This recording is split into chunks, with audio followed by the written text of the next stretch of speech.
Middle-earth Shadow of War in 3 minutes. Everything you need to know about the game. Warning. Spoilers. The sequel to Shadow of Mordor continues the story of Talion and Celebrimbor. After his family was killed, he was bound in death to the elf Ringmaker, and now they plan to take revenge on Sauron. They travel to Mount Doom and forge a new Ring of Power, but Celebrimbor is taken by Shelob, who returns him in exchange of the ring.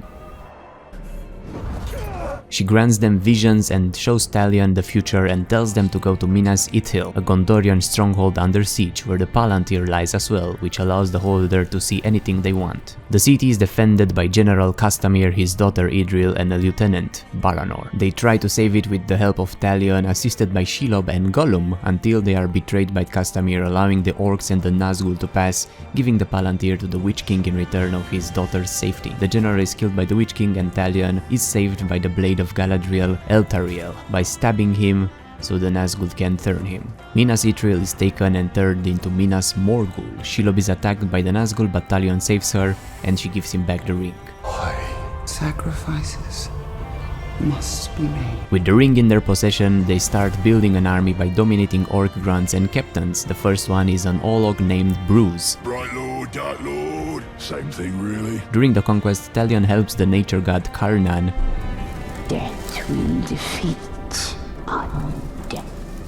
Find and defeat a Balrog summoned by necromancers and put an end to the leader of them that was building an undead army, Zog, killing him twice. After taking the first stronghold, Bruce breaks from the domination of the ring and betrays Talion, together with Ratbag, that survived the Hammer of Sauron and was now a two-headed overlord among with another Olog that he named Ranger after Talion. They managed to take down Bruce and shame him, making him insane. The fort.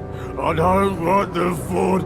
I never wanted the fort. Talion rescues Idril and Baranor, and together with Eltariel hunt many Nazgul and also see their past. Suladan, once a great leader, Helm Hammerhand that was betrayed and given power by Sauron only to get his daughter killed, and finally Isildur. After conquering Mordor and all the strongholds, Talion attacks Sauron directly. Isildur attacks them again, but he's defeated and his past is shown as well.